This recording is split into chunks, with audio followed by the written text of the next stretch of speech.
2LO calling. 2LO calling. This is the London station of the British Broadcasting Company. Thank you for standing by. This bulletin marks the moment 100 years ago that the BBC began broadcasting. Tonight we'll hear about the radio pioneers and the key moments that made history. But first, our main headlines.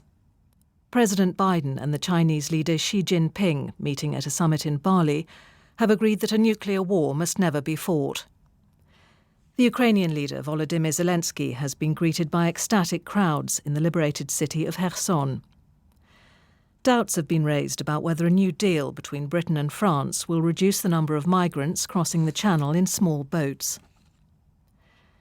The US and Chinese presidents have sought to downplay tensions between their countries after meeting face-to-face for the first time since Joe Biden took office.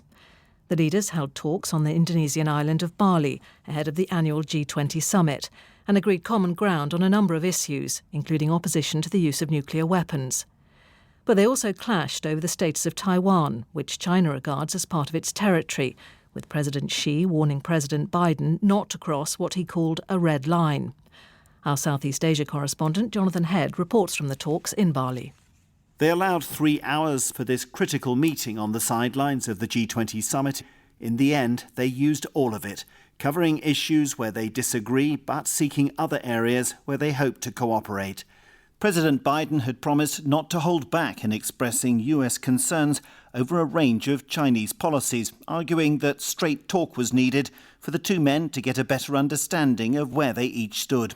The tone struck by the two leaders was in marked contrast to the belligerent exchanges of recent months, with both emphasising the need to handle their relationship responsibly. We share responsibility, in my view, to show that China and the United States can manage our differences, prevent competition from becoming anything ever near conflict, and to find ways to work together on urgent global issues that require our mutual cooperation. For his part, President Xi rejected Mr. Biden's characterisation of a contest pitting democracies against authoritarian systems. And Taiwan, he said, was a red line the US must not cross. As leaders of the two major countries, we need to chart the right course for the China-US relationship. We need to find the right direction for the bilateral relationship going forward and elevate the relationship. Mr. Biden, who at times has broken the deliberate ambiguity in US policy towards Taiwan by suggesting it would help defend the island from attack, insisted that the one China policy adhered to since the 1970s had not changed. There was more agreement on nuclear weapons, with both men insisting they were opposed to their use. It's difficult to gauge how much progress these two leaders, who've held many meetings in the past, achieved at this one. But that they met at all, and for so long, will be taken by many to be an encouraging sign. It didn't reset their relationship, but probably put it on a steadier path. The partial thawing in US-China relations follows a period in which Washington and Beijing have been at loggerheads over a range of issues, including the war in Ukraine, Taiwan and the climate crisis. Our North America correspondent, Barbara Plett-Usher, considers what might come next. President Biden is fond of saying that he knows Xi Jinping well because the two of them spent a lot of time together when they were vice presidents. But this was the first time they'd met in person since they became leaders of their countries, and a lot has changed. Relations are at their worst in decades. Mr. Biden believes he's at his best one-on-one, and he said his main goal was to get a first-hand measure of the Chinese president's priorities and interests. That he seems to have achieved. Apparently, they talked bluntly about all the issues dividing them, Taiwan being the most contentious. But trade is also a sore point. Mr. Biden took his counterpart to task for economic practices that he said harmed Americans. This after blocking exports of advanced computer chips to China. The Chinese have warned against starting a technology war. And Mr. Xi pointedly said Beijing was not seeking to change the international order, rejecting the way the U.S. has defined China as a geopolitical competitor. White House officials were eager to see how Xi Jinping would approach the meeting after consolidating a third term in power, whether he'd be more conciliatory or more confrontational. Neither, said Mr. Biden. He was direct and straightforward like he's always been. Nothing was resolved, but they agreed to keep talking, with the Secretary of State Antony Blinken to continue the conversation in a visit to China. The Ukrainian President Volodymyr Zelensky has said the recapture of Kherson is the beginning of the end of the war with Russia. He was speaking on a visit to the city days after Russian forces retreated from the only regional capital they'd seized during their invasion. Our Ukraine correspondent James Waterhouse sent this report from the liberated city. This was a moment that, just weeks ago, would have been difficult to imagine for many in Kherson. The city was captured by Russian forces soon after the start of the invasion. People here have described the sense of despair, living under occupation for 8 months. Today, residents poured into Kherson's main square to greet President Zelensky and express their joy. He was asked if this was the beginning of the end of the war, and he appeared to agree. It's the beginning of the end of the war. Because you see our strong army, we are step by step coming to our country, to all the temporary occupied territories. This feels like a city emerging from lockdown. There are still pro-Kremlin billboards on the sides of roads, some partially torn down. Russian forces aren't far away, but Kherson's liberation has transformed the morale of the people here. It is, most of all, a victory for the 75,000 people who chose or were forced to stay. For many, thoughts are already turning to the practicalities of life. The lack of water, power and phone signal are a massive challenge for the authorities here, and the threat of Russian shelling remains. The director of the CIA, William Burns, has been holding talks with his Russian counterpart, Sergei Narishkin, in Ankara in Turkey, in the first known high-level face-to-face talks since Russia invaded Ukraine. It's understood that he issued a warning about the consequences of using nuclear weapons in the conflict. Moscow has said it could use them if its territory is threatened. The pair are also thought to have discussed US prisoners being held in Russia. The Border Force Union and refugee groups have expressed doubts about whether a revised deal between the UK and French governments will be effective in stopping migrants from crossing the Channel in small boats. The Home Secretary, Suella Braverman, has described it as an important step forward. More than 40,000 people have made the dangerous journey so far this year, a record high. Our Home Editor, Mark Easton, is in Dover, where many of the migrants land. Around 2,000 migrants have arrived on the Kent coast in the last few days, each individual brought ashore, adding to the pressure on an already under fire Home Secretary to get a grip on what she describes as an invasion. As Dover greeted migrant rescue boats this morning, Suella Braverman was in Paris for a signing ceremony with her French counterpart. In her pocket, more money to pay more French gendarmes to patrol the beaches of northern France, around £63 million, and an agreement on closer cooperation. But this is the fifth such deal and represents an increase of £8 million on last year. There's no single answer, there's no quick fix, there's no silver bullet. Our cooperation and collaboration with the French on the Channel, on the UK coastline, on the French coastline, is absolutely integral to ensuring that there is a robust barrier preventing people disembarking from the French beaches in the first place. Mrs Braverman hopes an agreement to allow Border Force observers to sit in the French control room monitoring the intelligence on possible crossings will increase the chances of stopping boats setting off from the Calais coast. But the Labour Party leader, Sir Keir Starmer, argues there's a need to take a broader approach. This is a step in the right direction, but there's so much more that needs to be done. We need the National Crime Agency working upstream to tackle the people smuggling in the first place, and we desperately need much better processing of applications here. There'll also be investment in drones, night vision equipment and CCTV in French ports. Lucy Morton from the Immigration Services Union isn't sure it'll be effective. Part of the heart of this is what do the French do with the migrants once they detect them. When these individuals are intercepted, if the French just release them to try again, which is what happens now, then anything else that we do is really just tinkering around the edges. As things stand, the most effective tool to stop asylum seekers risking their lives to reach the UK is not gendarme or embedded border force officers, it is the weather. If the seas remain calm enough for the smugglers to operate, thousands more will make the perilous journey.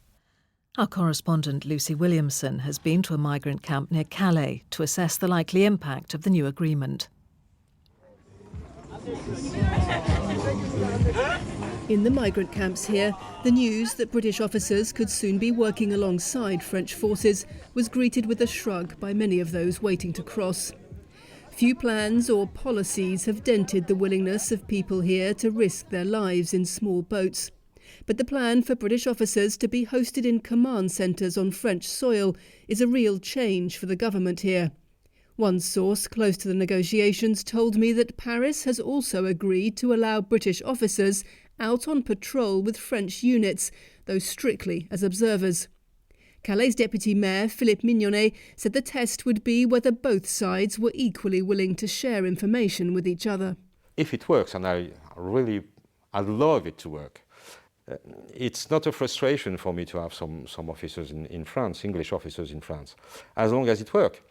It's a matter of really exchanging information, sharing information.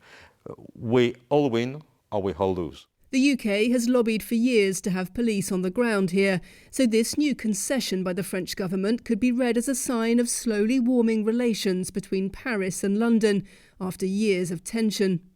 Others here are more cynical, as one official at the Calais town hall privately suggested to me. Including British police in the operation, even as observers, makes it harder for those in the UK to point the finger of blame at France. Rishi Sunak has defended the government's plan to raise taxes and cut spending ahead of the Chancellor's autumn statement later this week. Speaking after arriving in Bali for the G20 summit, the Prime Minister claimed that stability had now returned to the UK as a result of the measures that Jeremy Hunt is expected to announce on Thursday. Mr Sunak is due to meet a number of other world leaders in Bali before returning to London in time for Mr Hunt's statement. Our political editor Chris Mason is travelling with the Prime Minister. To the sticky humidity of this corner of Southeast Asia flock the leaders of the world's largest economies. A diverse bunch who disagree on plenty but who confront similar challenges, not least recovery from the pandemic and the consequences of the war in Ukraine. For Rishi Sunak, this is a chance to meet face to face many leaders he hasn't yet seen since becoming Prime Minister. Within an hour of landing, he was drinking a mango spritz in the company of his Canadian opposite number, Justin Trudeau. Mr Sunak has sought on the international stage to frame the UK's domestic economic problems in that wider global context.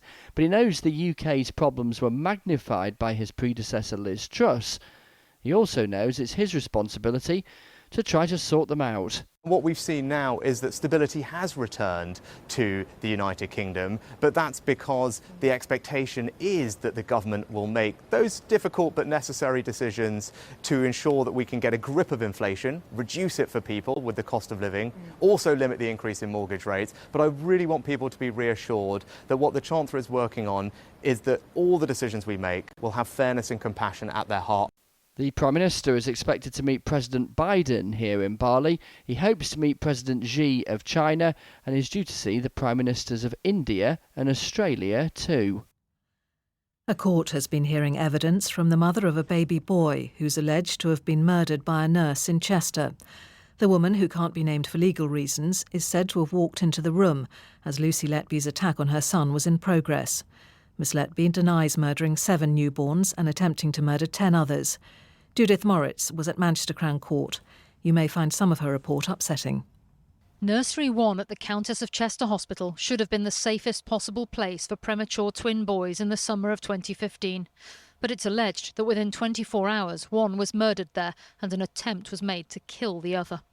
The prosecution say that their nurse, Lucy Letby, injected air into the bloodstream of the older twin, known as baby E. The twins' mother, recovering from giving birth, dropped off some breast milk for her sons. She became tearful as she told the jury about the moment she arrived there and could hear her son crying. She said it was like nothing she'd ever heard before, a sound that should not come from a tiny baby, a horrendous noise, more of a scream than a cry. The mother said she panicked because she felt there was something wrong. Lucy Letby was the only person in the room, but she was standing by the nurse's workstation, not by the incubator. The mother said that when she reached the incubator, she saw blood around baby E's mouth, and that Nurse Letby told her it was because the baby's feeding tube had rubbed his throat, an explanation she'd accepted, although she was concerned by it. She told the jury that the nurse had told her to go back to the ward, and she'd done so because she trusted her authority. Baby E died later that night. Lucy Letby denies his murder, the attempted murder of his twin the following day, and charges relating to another 15 babies. You're listening to the 6 o'clock news on BBC Radio 4. The main news so far. President Biden has played down fears of a new Cold War after meeting the Chinese leader Xi Jinping before the G20 summit in Bali. Britain has signed a deal with France to try to reduce the number of migrants crossing the Channel in small boats. Still to come? I was so nervous. I remember thinking, I'm going to be sick. Memories of reading Britain's longest-running news bulletin. And philanthropy is not easy. It's really hard. So we're building the capacity to be able to give away this money. One of the world's richest men plans to give it all away. It's 100 years to the day that the BBC took to the airwaves. Today, the corporation is one of the most recognisable brands in the world, informing, educating and entertaining millions. But it all began in a small room on the 7th floor of Marconi House on the Strand in the West End of London in 1922. In those days, the BBC had 4 employees. The forerunner of this bulletin was the first programme ever broadcast. Our media correspondent, David Silito, has gone back in time to meet the pioneers who shaped the world of broadcasting. Hello. 2LO calling. 2LO calling. 2LO, the call sign for the BBC in London, and also thank you for standing by. The voice of Mr. Arthur Burrows, the BBC's first director of programmes. He was also the man who read the news, and on Children's Hour, he was Uncle Arthur, and also wrote this important memo. A.R. Burrows to L. Stanton Jeffries. Read out by the BBC's first director of music, Mr. Stanton Jeffries. The British Broadcasting Committee has arranged to transmit the following programmes each evening. Who was also Uncle Jeff. 6 p.m. news bulletin, 8 to 9 music, 9 to 9:30 news, 9:30 to 10 music. The first news bulletin came from the Reuters news agency. The stories, a report from the Old Bailey, a speech by the Prime Minister, Andrew Bonar-Law, a train robbery, the sale of a Shakespeare First Folio, the fog in London, and some sport, the latest billiard scores. However, there was more than one BBC. New research shows that 2ZY in Manchester, which was already on air, This is 2ZY calling. The Manchester appears to have broadcast the first children's programme. And on day 2, 5IT Birmingham call. 5IT in Birmingham joined in and was broadcasting election results. Birmingham Ladywood Division. Mr. Neville Chamberlain, Unionist. However, officially the BBC began at 6 p.m. with the news from London. And while the audience wasn't large, these pioneers of broadcasting knew they were making history. And while there's no recording of this opening night, Mr. Burrows took it very seriously, writing that he could think of no more exacting test of physical fitness and nervous condition than the reading of a news bulletin to the British Isles. Our home editor, Mark Easton, looks back at a century of BBC headlines. Time for the BBC News. Since the first radio bulletins in 1922, chime bars or the reassuring pips or the steady bongs of Big Ben have announced the day's headlines. The key events from a century of British and world history from the trusted BBC newsroom. This country is at war with Germany. It was BBC Radio which informed a nation at war, and with the peace, the arrival of news on the television service in 1948. The King, who retired to rest last night in his usual health. News of the death of George VI. passed peacefully away in his sleep. And then the coronation of Elizabeth II. Arrayed in her utmost splendour, wearing the imperial crown. An event which changed the relationship between the people and the national broadcaster forever. To the cheers of her subjects and the joyful sound of the bells of Westminster Abbey. This should be a moment in television history, because this programme will bring together more places throughout the world than has ever been possible before. The broadcasting advances of the 1960s brought momentous events into homes as they unfolded. It's one small step for man, one giant leap for mankind. The BBC tailoring news for different audiences. On the World Service and on Newsround, a news service for children. Hello again, and there's great news tonight from Mount Everest. And the truth of the matter is that BBC News was more than a digest of what had happened. It saw part of its role as holding the powerful to account. I did not overrule Derek Did you Lewis. threaten to overrule Mr. Marriott. The 90s saw the birth of rolling news on a dedicated BBC News TV channel and on a new radio station, Radio 5. Asma, thank you. It's 1 o'clock. Good afternoon. Welcome back to Westminster. This is Simon Mayo here on 5 Live. The BBC website was born, the first step in providing an online news service, a move which saw the licence-funded corporation in direct competition with newspaper websites. From this evening, I must give the British people a very simple instruction. At times of crisis, the BBC has remained the most trusted news source, and the pandemic saw large audiences tuning to the corporation's news bulletins. You must stay at home.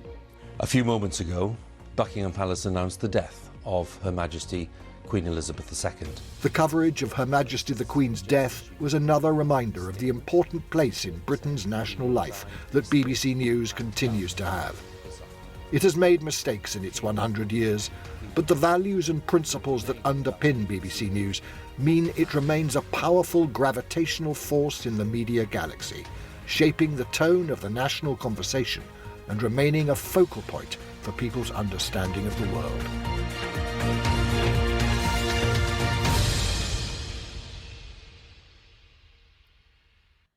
Judges in Afghanistan have been ordered by the supreme leader of the Taliban to impose sentences for some crimes in line with Sharia law. Offences including robbery, kidnapping and sedition could now be punishable by amputation, public lashing or stoning. The Taliban seized power in Kabul 15 months ago and have gradually implemented strict regulations based on their version of Islam. The head of Gwent Police has said action will be taken against any officers found to be sharing abhorrent messages following reports that sexist and racist content was found on a phone. The Chief Constable has been meeting a group of MPs and members of the Welsh Parliament, the Senedd, to discuss the investigation into the incident. There are concerns that the messages expose a wider culture of corruption in the force. Here's our Wales correspondent, Howell Griffith. The phone and tablet belonged to a Gwent police officer who took his own life in 2020. According to a solicitor for his family, after his death, they discovered messages which discussed the sexual harassment of junior colleagues, as well as racist and homophobic abuse. The Chief Constable of Gwent Police, Pam Kelly, says the content is abhorrent and any serving officer found to have breached professional standards will be held to account. This afternoon, she met local MPs, Senedd members and the Police and Crime Commissioner to discuss an investigation into the messages, which is being carried out independently by Wiltshire Police. There are concerns that the messages expose a wider, more deep-rooted culture of misogyny and corruption within the force. In September, 2 senior officers were sacked for gross misconduct after a junior officer was inappropriately touched at a retirement party. Following a report on the messages in yesterday's Sunday Times, there have been calls for a wider inquiry into police behaviour. A convicted Holocaust denier from France has been arrested by Police Scotland. Vincent Renoir is the subject of an extradition request from the French authorities, who say he's still broadcasting messages on the internet. He was detained in the fishing village of Anstruther in Fife. The founder of the online retail giant Amazon, Jeff Bezos, who's one of the richest people in the world, has said he plans to give away most of his money during his lifetime. Mr. Bezos has a fortune estimated at more than £100 billion, but he's been criticised previously for not following the example set by other billionaires, such as Bill Gates, who've pledged to donate their wealth to charitable causes. In an interview with CNN, Mr. Bezos said he wanted to help tackle inequality and fight climate change. He said philanthropy had its difficulties. The hard part is figuring out how to do it in a levered way. It's not easy. Building Amazon was not easy.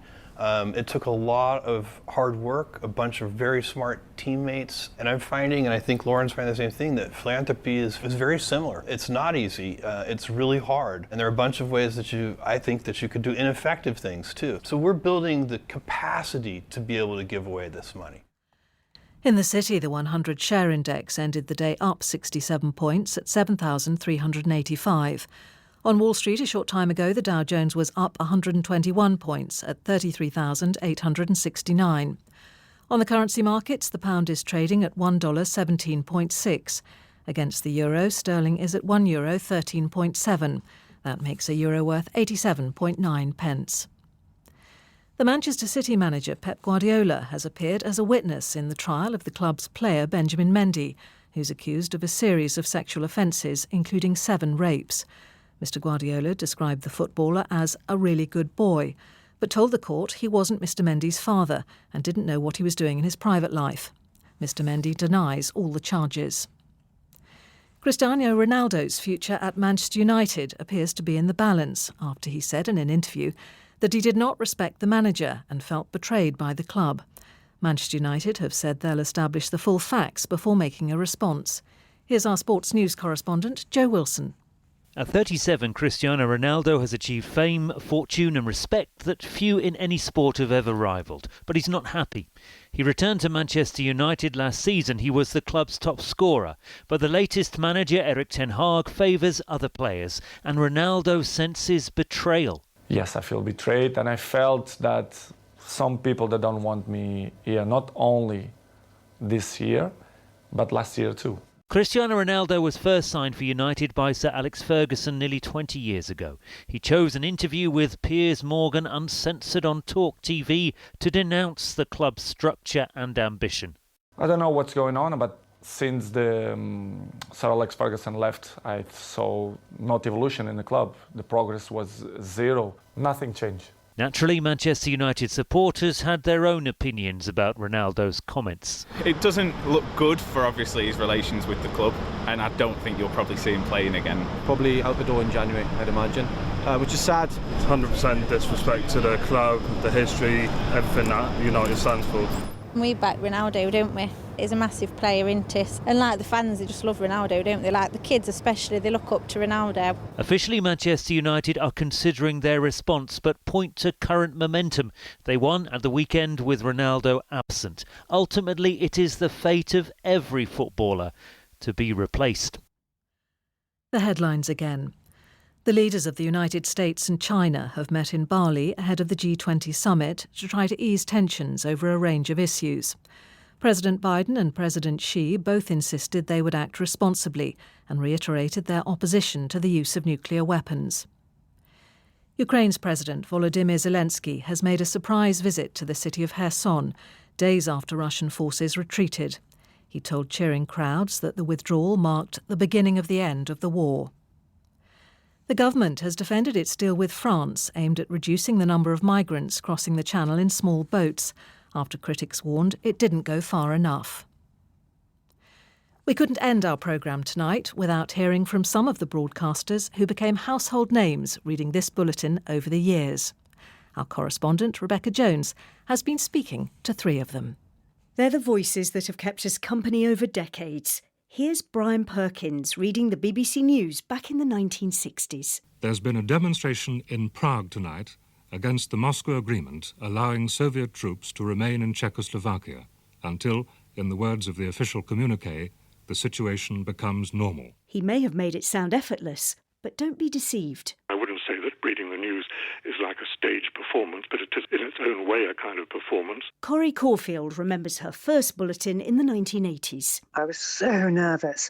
I remember thinking, I'm going to be sick. So I took a waste paper bin and put it under the desk by the chair, just in case, during the bongs of Big Ben, it was all going to get too much. Neil Sleep thinks his voice rose 7 octaves when he started out in the 1990s. I've many times been listening in the kitchen, usually chopping onions, and something something about the chimes makes you swivel your head towards the radio.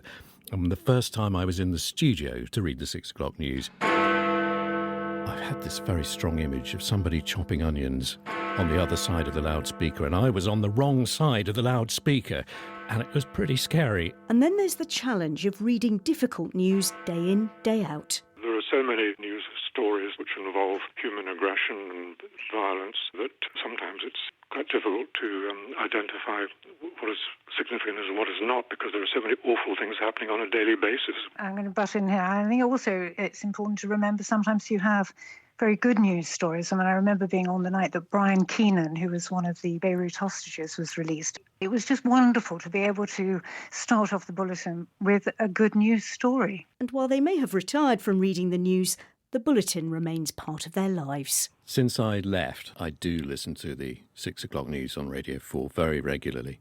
I'm back chopping onions on the right side of the loudspeaker again. In a sort of world of noise, if you like, where everything has to be instant and breaking and ping, ping, ping on your phone, I think to have a measured 30 minutes of quality journalism is second to none, and long may it continue. BBC News. Read tonight by Caroline Nichols.